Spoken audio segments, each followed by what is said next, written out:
वो वेदों, पुराणों और पुरानी प्रथा की शिक्षा थी, उसे वो अपदस्थ करने के लिए फातिमा शेख और सावित्री बाई फुले संघर्ष कर रही थी। उन्होंने गणित, विज्ञान और तमाम जितनी आधुनिक शिक्षा थी उसको लाने की हिमायत की अपने दौर की वो बहुत बड़ी लड़ाई थी।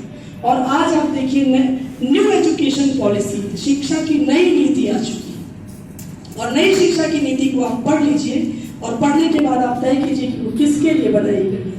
जो मैं शुरू से आपको इतिहास में ये नहीं कह रही हूँ कि मैं हम लोग सिर्फ सरकार वाली चीजों को ही रखें, लेकिन आप इस चालाकी को देखिए।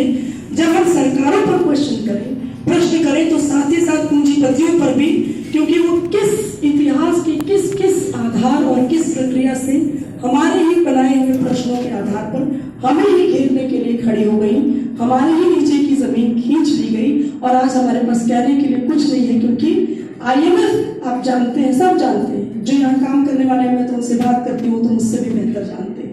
वो जानते हैं कि वर्ल्ड बैंक और IMF जहाँ से कर्जे होते हैं, जब गांव में बधवा मजदूरी चला करती थी, महाजन हुआ करते थे और किस तरह उनसे कर्जा लेकर के थोड़ी सी मदद के नाम पर वो बधवागिरी चला करती थी। शोषण के कौन से तंत्र थे जो छोटे रूप में थे और वो कितने बड़े रूप में हो गए। आप जानते हैं कि IMF और वर्ल्ड बैंक की नीतियों के कारण कितने देशों की शिक्षा व्यवस्था, उसकी पूरी की पूरी पूरा का पूरा आर्थिक ढांचा किस तरह से बर्बाद होने की कगार पर है।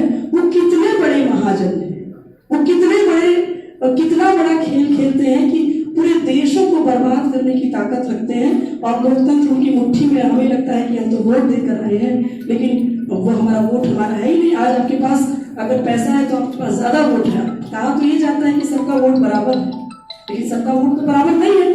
तो ये विषय ही हम लोगों ने इसलिए रखा है कि ये दूसरा